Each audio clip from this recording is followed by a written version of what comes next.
நெஞ்சுக்கிருள்கடி தீபம் அடங்கா நெடும்பிறவி நஞ்சுக்கு நல்லமுதம் தமிழ நன்னூல் துறைகள் அஞ்சுக்கிலக்கியம் ஆரணசாரம் பரசமய பஞ்சுக்கனலின் பொறி பரகாலன் பனுவல்களே.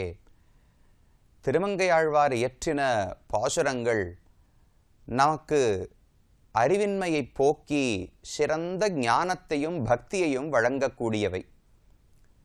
அந்த பிரபந்தங்களுக்குள்ளே பெரிய திருமொழி என்கிற பிரபந்தத்தின் 8ஆம் பத்து முழுவதும், அதாவது 100 பாசுரங்களையும் திருமங்கையாழ்வார் திருக்கண்ணபுரம் என்கிற திவ்யதேசத்துக்காகவே சமர்ப்பித்தார். தொடர்ந்து 100 பாசுரங்களாலே இந்த பெருமானுடைய பெருமைகள், அவரிடத்தில் தனக்கு இருக்கக்கூடிய காதல், அவரை அடைய வேண்டும் என்கிற ஆசை, அது நிறைவேறாமல் போனபடியால் தனக்கு இருக்கக்கூடிய வருத்தம், பகவானை தரிசித்து விட்டபடியால் தனக்கு ஏற்பட்ட ஆனந்தம், அவன் தன்னை காட்டினபடியால் தனக்கு இருக்கக்கூடிய நன்றி உணர்வு, இதை போல எத்தனையோ பாவங்களை திருமங்கையாழ்வார் வெளிக்காட்டுகிறார். திருக்கண்ணபுரம்தான் திருமங்கையாழ்வாரை பாடுவித்த முக்கோட்டை என்று தெரிவிப்பார்கள். கேரளத்தில் முக்கோட்டை என்று ஒரு ஊர் உண்டாம். அந்த ஊரை பார்த்தாலே கவிஞர்களுக்கெல்லாம் தானாக கவிதைகள் பொங்கி எழுந்திருமாம். அப்படி அழகான இயற்கை சூழலை உடைய ஒரு ஊர். அதே போல திருமங்கையாழ்வார் வாயிலே பாசுரம் வரத் தொடங்க வேண்டுமென்றால் அது திருக்கண்ணபுரத்தை பார்த்தால்தான் பாடத் தொடங்குவாராம். திருமங்கையாழ்வாரை பாடுவித்த மூக்கோட்டை என்று இந்த திருக்கண்ணபுரத்தை பற்றி கொண்டாடி பேசுவார்கள். அப்படி ஆழ்வார் இந்த பெருமானை பற்றி 100 பாசுரங்கள் பாடினார். அதையெல்லாம் பகவான் இன்றும் அத்தியன உற்சவத்திலும் பல உற்சவங்களிலும் விடாமல் கேட்கிறார். இந்த ஊரில் அத்தியன உற்சவத்துக்கு ஒரு சிறப்புண்டு. 21 நாட்கள் எல்லா ஊர்களிலும் நடப்பது போல் இங்கும் திரு அத்தியன உற்சவம் நடக்கிறது. ஆனால் ஒரு வேறுபாடு என்னவென்றால், மற்ற ஊர்களிலெல்லாம் அத்தியனோத்சவம் முடியும் பொழுது, திருவாய்மொழி சாற்றுமறை நடக்கும் பொழுது, நம்மாழ்வாருக்கு மட்டும்தான் திருவடி தொழல் என்கிற ஒரு உற்சவம் நடைபெறும். அதாவது நம்மாழ்வார் விக்கிரகத்தை எழுந்துருள பண்ணி கொண்டு வந்து பகவானுடைய திருவடியிலே ஆழ்வாருடைய தலை படும்படிக்கு எழுந்துருள பண்ணி விடுவார்கள். இது நம்மாழ்வாருக்கு மட்டும்தான் உண்டு மற்ற ஊர்களிலே. ஆனால் இந்த ஊரில் மட்டும் 5 ஆழ்வார்களுக்கு திருவடி தொழல் நடக்கிறது. இந்த ஊரை பாடின ஆழ்வார்கள் 5 பார்த்தோம் அல்லவா? குலசேகர ஆழ்வார், பெரியாழ்வார், நம்மாழ்வார், திருமங்கையாழ்வார், ஆண்டாள் என்று 5. இதில் ஆண்டாளுக்கு மட்டும் திருவடி தொழல் கிடையாது, மற்ற 4 ஆழ்வார்களுக்கும் நடக்கிறது. அதோடு கூட மதுரகவி ஆழ்வாருக்கும் திருவடி தொழல் உற்சவம் நடக்கிறது. அது இந்த ஊருக்கு இருக்கக்கூடிய அத்தியன உற்சவத்தின் சிறப்பு. இந்த பெருமானுக்கான 21 நாட்கள் அத்தியன உற்சவம் முடிந்த உடனடியாக தாயாருக்கு அத்தியனோத்சவம் தொடங்கி ஒரு 10 நாட்களுக்கு நடைபெறுகிறது. அது முடிகிற சமயத்துக்குத்தான் தை அமாவாசை வரும். அந்த தை அமாவாசை அன்றுதான் பெருமானுக்கும் திருக்கண்ணபுரம் சௌரி பெருமாளுக்கும் கண்ணபுர நாயகி தாயாருக்கும் சேர்த்தி உற்சவம் நடக்கிறது. மற்ற ஊர்களிலெல்லாம் பங்குனி உத்திரத்துக்குத்தானே சேர்த்தி உற்சவம். ஆனால் இந்த ஊரில் மட்டும் தை அமாவாசை அன்றுதான் சேர்த்தி உற்சவம் நடக்கிறது. இந்த 10 நாட்கள் உற்சவம் நடக்கிறதே அத்தியன உற்சவம், அதனுடைய இறுதியான நாளன்று பெருமானும் தாயாரும் மாற்றி திருக்கோலம் சாற்றிக் கொள்வார்கள். பெருமாள் நாச்சியார் திருக்கோலத்தில் பெண்ணாக வேடமிட்டுக் கொள்வார். கண்ணபுர நாயகி தாயார் பட்டாபிஷேக ராமன் திருக்கோலத்தை சாற்றிக் கொள்ளுகிறார். அதோடையே வீதி புறப்பாடுகள் எல்லாம் நடக்கின்றன.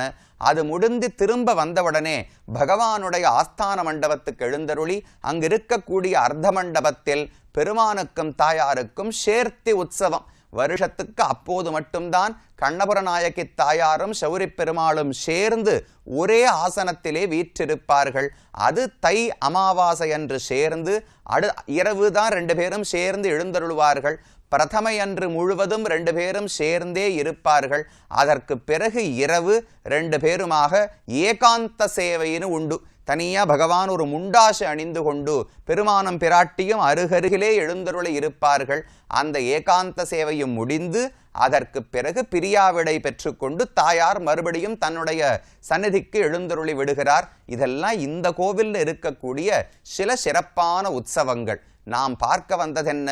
திருமங்கையாழ்வார் இந்த ஊர் பெருமாளுக்கு 100 பாசுரங்கள் பாடினார் என்று தெரிவித்தேன். கீழே திருநறையூர் என்கிற திவ்யதேசங்களுக்கும் 100 பாசுரங்கள் பாடினார். ஏனென்றால் அந்த பெருமாள் தான் திருமங்கையாழ்வாருக்கு பஞ்சசம்ஸ்காரங்களையே செய்து வைத்தார் என்பதற்காக. அதே போல திருமங்கையாழ்வாருக்கு திருமந்திரம், அஷ்டாட்சர மந்திரம்னு சொல்றோமே, அந்த மந்திரத்தினுடைய பொருளை இந்த திருக்கண்ணபுரம் சௌரி பெருமாள் தான் உபதேசம் செய்தாராம். அதனால இவருக்காகவும் 100 பாசுரங்களை ஆழ்வார் பாடியிருக்கிறார். மிக அழகான பாசுரங்கள். ஒவ்வொரு 10 பாசுரத்திலும் ஒவ்வொரு கருத்து. ரொம்ப அழகா பகவானுடைய பெருமைகள் அனைத்தையும் வர்ணிக்கிறார். 8ஆம் பத்து முழுவதும் திருக்கண்ணபுரம் அனுபவம்தான். அதில் ஓரிரு பாசுரங்களையாவது பார்க்கலாம். முதல்ல தொடக்கத்தில் தெரிவிக்கிறார், சிலையிலங்கு பொன்னாழி திண்படை தண்டொன்சங்கம் என்கின்றாளால், மலையிலங்கு தோல் நான்கே மற்றவனுக்கு எற்றேகான் என்கின்றாளால், முலையிலங்கு பூம்பயலை முன்போட வன்போடி இருக்கின்றாளால், கலையிலங்கு மொழியாளர் கண்ணபுரத் தம்மானை கண்டாள்களோ. இது பெண், பரகால நாயகி, பெண் பாவனையிலே திருமங்கையாழ்வார் இருக்கிறாள். அவ அப்படியே வாயால என்னமோ சொல்லிண்டே இருக்காளாம். அவள் சொல்லக்கூடிய அடையாளங்களை வைத்து இந்த பெண் யாரை பார்த்து காதலித்திருக்கிறாள்னு தாயார் கண்டுபிடிக்க பார்க்கிறாள். சிலை, இலங்கு பொன்னாழி, திண்படை, தண்டு, ஒன் சங்கம் என்கின்றாளால், வரிசையா பஞ்சாயுதங்களுடைய பெயரையெல்லாம் இந்த பெண் சொல்லிக் கொண்டிருக்கிறாள். அதுக்கு மேல செருவரை முன் ஆசருத்த சிலையன்னோ கைத்தலத்தது என்கின்றாளால், விரோதிகள் லங்கையில எல்லா எதிரிகளையும் ராமன் அழித்தாரே, அந்த வில்லுதான் கையிலே பகவான் பிடித்து கொண்டிருக்கிறார் என்று தெரிவிக்கிறாளாம். தன் தாராய தண்டுளவ வண்டுழுத வரைமார்பன் என்கின்றாளால் என்று ஒவ்வொரு அவயவமா சௌரி பெருமாளை வருணித்து, இப்பேற்பட்டவன் இப்பேற்பட்டவன் இப்பேற்பட்டவன் என்று என்னுடைய மகள் சொல்லிக்கொண்டே இருக்கிறாள். கண்ணபுரத் தம்மானை கண்டாள்களோ. ஒருவேளை திருக்கண்ணபுரம் பெருமானை பார்த்துத்தான் இவள் இப்படி காதல் கொண்டாளோ என்னமோ, என்ன தெரியவில்லையே என்று தாயார் பாடுகிறாள். நீர் வெய்ய விழுநதி வண்ணர் ஓ துள்ளு நீர் கண்ணபுரம் தொழுதாளிவள் கல்வியோ கைவளை கொள்வது தக்கதே என்று ஒரு அழகான பாசுரம். ஆழ்வாரிடத்திலே பராங்குஷர் பரகால நாயகி திருமங்கையாழ்வார் பெண் பாவனையிலே இருக்கிறார். அந்த பெண் கீழே மயக்கமாக கீழே கிடக்கிறாள். அவளிடத்திலிருந்து இருக்கிற அனைத்தையும் பகவான் அவளுடைய கைவளை முதற்கொண்டு அனைத்தையும் பறித்து விட்டாராம். ஏன்னா பகவானை விட்டு பிரிந்த துன்பத்தில் ஆழ்வாருக்கு வளையல் அணிந்து கொள்ள ஆசையில்லை, ஒரு ஆடை அணிகலன்கள் நல்லா அணிந்து கொள்வதற்கு ஆசையில்லை, ஒப்பனை அலங்காரம் செய்து கொள்வதற்கு ஆசையில்லை. உடலில் இருந்த இயற்கையான நிறம் அவளுக்கு போய்விட்டது, சிரிப்பு போய்விட்டது, ஆனந்தம் எதுவும் இல்லை. இப்படி அந்த பெண் கிடக்கிறாள்.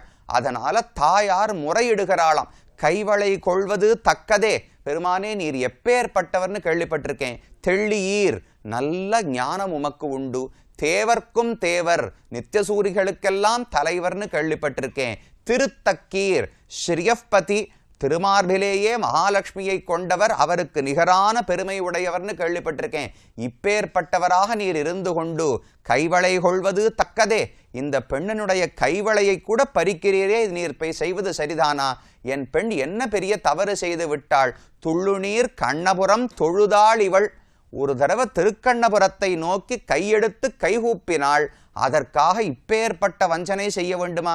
என் பெண்ணை இப்படி பாதித்து துன்புறுத்த வேண்டுமா என்று தாயார் பாவனையிலே திருமங்கையாழ்வார் பாடுகிறார். இதை போல பல பாசுரங்கள். இந்த பெருமானையே நினைத்து உருகி உருகி திருமங்கையாழ்வாருக்கு திருக்கண்ணபுரம்னு சொன்னால் எங்கு நின்று கொண்டிருந்தாலும் தெரியுமா, நீணிலா முற்றத்து நின்றிவள் நோக்கினாள் காணுமோ கண்ணபுரமென்னு காட்டினாள் என்று ஆழ்வாருடைய ஒரு பாசுரம். இன்னைக்கு நீங்க திருநகரி, திருமங்கையாழ்வாருடைய அவதார ஸ்தலம் திருவாலி திருநகரின்னு இருக்கே, சீர்காழிக்கு அருகில், அங்க போனீர்கள் என்றால் ஆழ்வாருடைய சன்னிதானம் இருக்கும். அந்த சந்நிதிக்கு வெளியில வந்தீழ்னால் நீணிலா முற்றம் என்று ஒரு இடத்தை காண்பிப்பார்கள். அதாவது அது ஒரு உயர்ந்த ஒரு 2வது மாடி முதல் மாடி உயரத்தில் இருக்கும். அந்த இடத்துல ஒரு ஜன்னலாட்டம் இருக்குமாம். இந்த பெண்ணை அப்படி எல்லாரும் இருக்கிற இடத்துல விட்டா அவர்களோடு பேசி இவளுக்கு கஷ்டமா இருக்குங்கிறதுக்காக தனிமையிலே வைத்திருந்தார்கள். 2வது மாடிக்கு இந்த பெண்ணு ஏறி போய் அந்த ஜன்னல்ல இருந்து இப்படி ஊரையெல்லாம் சுத்தி பார்த்தாளாம். பார்த்த உடனே அதோ திருக்கண்ணபுரம் கண்ணுக்கு தெரியறது, உங்களுக்கெல்லாம் தெரியறதான்னு தன்னுடைய தோழிகளை பார்த்து கேட்டாளாம். நீணிலா முற்றத்து நின்று இவள் நோக்கினாள் காணுமோ கண்ணபுரம் என்று காட்டினாள் சீர்காழி திருநகரி எங்க இருக்கு, திருக்கண்ணபுரம் எங்க இருக்கு, அங்கிருந்து தெரியுமானால் ஆழ்வாருக்கு திருக்கண்ணபுரத்தை தவிர கண்ணுக்கு வேற எதுவுமே தெரிவது கிடையாது. அதனால் அதில் ஒன்றும் ஆச்சரியம் கிடையாது. நமக்குத்தானே வழியில் இருக்கிற என்னென்னமோ பொருள்கள் எல்லாம் தெரிய போகின்றன. ஆழ்வாருக்கு எங்கு இருந்து கொண்டு திருக்கண்ணபுரத்தை நோக்கி பார்த்தாலும் பகவான் சேவை சாதிக்க போகிறார். அப்படி நீணிலாமுற்றத்திலே நின்று இந்த பெருமானையே பார்த்துருப்பாராம். காணுமோ, நான் மட்டும் பார்த்து ஆனந்தப்பட்டால் போராது, அனைவரும் வாருங்கோள் திருக்கண்ணபுரத்தை காட்டுகிறேன்னு ஆழ்வார் தெரிவிப்பாராம். அப்படி இந்த பெருமானிடத்திலே திருமங்கை ஆழ்வாருக்கு தனி ஈடுபாடு உண்டு. இந்த பெருமான் திருமந்திரத்தின் அர்த்தங்களை எல்லாம் ஆழ்வாருக்கு உபதேசம் பண்ணாரா? பண்ண உடனே சிஷ்யனை சொல்லி காட்ட சொன்னாராம் பெருமாள். நான் இவ்வளவு நாள் உனக்கு பாடம் எடுத்தேனே, நீ திரும்ப சொல்லிக்காமி, என்ன கற்றுக்கொண்டாய் என்று சொல்லிக்காமின்னு ஆழ்வாரிடத்துல கேட்டார். உடனே ஆழ்வார் பாடுறார், மற்றொரு தெய்வம் உலகு என்றிருப்பாரோடு உற்றிலேன், உற்றதும் உன் அடியார்க்கு அடிமை, மற்றெல்லாம் பேசிலும் நின் திருவெட்டெழுத்தும் கற்றுனான் கண்ணபுரத்துறை அம்மானே. திருக்கண்ணபுரத்து பெருமாளே, உன்னுடைய திரு அஷ்டாட்சர மந்திரத்தில் பல விஷயங்கள் தெரிஞ்சுட்டேன். அதில் முக்கியமாக நான் தெரிஞ்சுட்டது என்ன தெரியுமா? உன் அடியார்க்கு அடிமை. உனக்கு அடிமைன்னு சொன்னால் மட்டும் போராது, உன்னுடைய அடியவர்களுக்கு நான் அடியவன் என்று புரிந்து கொண்டேன். இதுதான் திரு அஷ்டாட்சர மந்திரத்தினுடைய சாரமான பொருள் என்று தெரிந்து கொண்டேன் என்று திருமங்கை ஆழ்வார் திரும்ப சொன்னாராம். பகவானுக்கு ரொம்ப ஆனந்தம். ஓ, தேவல சிஷ்யன் அண்ணா புரிஞ்சுட்டு இருக்கான், எனக்கு தொண்டன்னு மட்டும் புரிந்து கொள்ளாமல் என் தொண்டர்களுக்கு தொண்டன்னு புரிந்து கொண்டானே என்று பகவானுக்கு ஆனந்தம். அதனால தான் இவருக்கு 100 பாசுரங்கள். எப்பவுமே பகவானுக்கு கொடுப்பதை விட ஆச்சாரியனுக்கு 2 மடங்கு சம்பாவனை கொடுக்கணும். அதனால தான் திருநறையூருக்கும் திருக்கண்ணபுரத்துக்கும் மட்டும் திருமங்கை ஆழ்வார் 100 பாசுரங்கள் பாடினார். திருவரங்கத்துக்கே 50 பாசுரங்கள் தான் பாடினார். இப்படி எத்தனையோ அழகான பாசுரங்கள். கடைசியில் ஒரு இடத்துல சொல்றார், நாட்டினாய் என்னை உனக்கு முன் தொண்டாக, மாட்டினேன் அத்தனையே கொண்டு என் வல்வினையை, பாட்டினால் உன்னை என் நெஞ்சத்திருந்தமை காட்டினாய் கண்ணபுரத்துறை அம்மானே. பகவானே, நான் என்ன செய்தேன்? என் முயற்சி இதில் ஒண்ணுமே கிடையாது. முதலிலிருந்தே நீதான் முயற்சி செய்தாய். நாட்டினாய் என்னை உனக்கு முன் தொண்டாக. முதலில் பகவான் தான் நம்மை அவருக்கு தொண்டனாக ஆக்கி கொண்டார். நானா போய் பக்தனாக ஆனேன், நாம தொண்டர்களாக ஆனோமா? அவர் ஆக்கி கொண்டார். நம் முயற்சியால் இது ஒரு நாளும் நடந்திருக்காது. இப்பேற்பட்ட திருமங்கை ஆழ்வாரா இவரே ஆயிருப்பாரா? பகவானுடைய அனுகிரகத்துல தான் நான் தொண்டனாக ஆனேன். ஆன உடனே என்ன தெரியுமா பண்ணேன்? மாட்டினேன் அத்தனையே கொண்டு என் வல்வினையை. எப்ப பகவானுக்கு தொண்டனாக ஆகிவிட்டேனோ அந்த ஒரு காரணத்தினாலேயே என்னுடைய பாபங்கள் அனைத்தையும் நான் ஒழித்து கொண்டு விட்டேன். சரி, பாபங்கள் போய்விட்டன, இனிமே ஆனந்தப்படுறதுக்கு என்ன பண்றது? துக்கம் வராமல் இருக்கும்.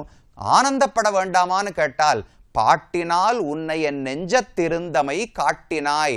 ஆழ்வார் பாசுரங்களை பாடுகிறாரோ இல்லையோ, பாட பாட ஆழ்வாருக்கு புரியறதான். ஓ, நம்முடைய நெஞ்சத்துக்குள்ளதான் பகவான் இருக்கார், இப்படி தித்திப்பாக அமுதமாக இருக்கிறார், அவரையே நினைத்து கொண்டு ஆனந்தமாக இருக்கலாம் என்று பகவான் எனக்கு காட்டி கொடுத்தான் என்று ஆழ்வார் இந்த இடத்துல பாடுகிறார். இப்படி பல பாசுரங்களாலே திருமங்கையாழ்வார், நம்மாழ்வார், குலசேகராழ்வார், பெரியாழ்வார், ஆண்டாள் என்ற 5வராலே பாடப்பட்ட திருத்தலம் திருக்கண்ணபுரம் என்கிற உயர்ந்த க்ஷேத்திரம். இதோடு கிருஷ்ண க்ஷேத்திரங்களையும் நாம் பார்த்து முடித்துக் கொள்ளுகிறோம். இன்னும் திருக்கோவலூர் பார்க்கவில்லை. கபிஸ்தலம் பார்த்தோம், திருக்கண்ணமங்கை, திருக்கண்ணங்குடி, திருக்கண்ணபுரம் பார்த்து விட்டோம். இந்த பக்கத்தில் இருக்கக்கூடிய கிருஷ்ண க்ஷேத்திரங்களை முடித்து கொண்டோம். அடுத்தது மற்றும் ஒரு முக்கியமான திவ்யதேசம், பிரசித்தமான அழகுக்கு பேர் போன பெருமாள். அவரை அடுத்து நாம் சென்று தரிசிக்கலாம்.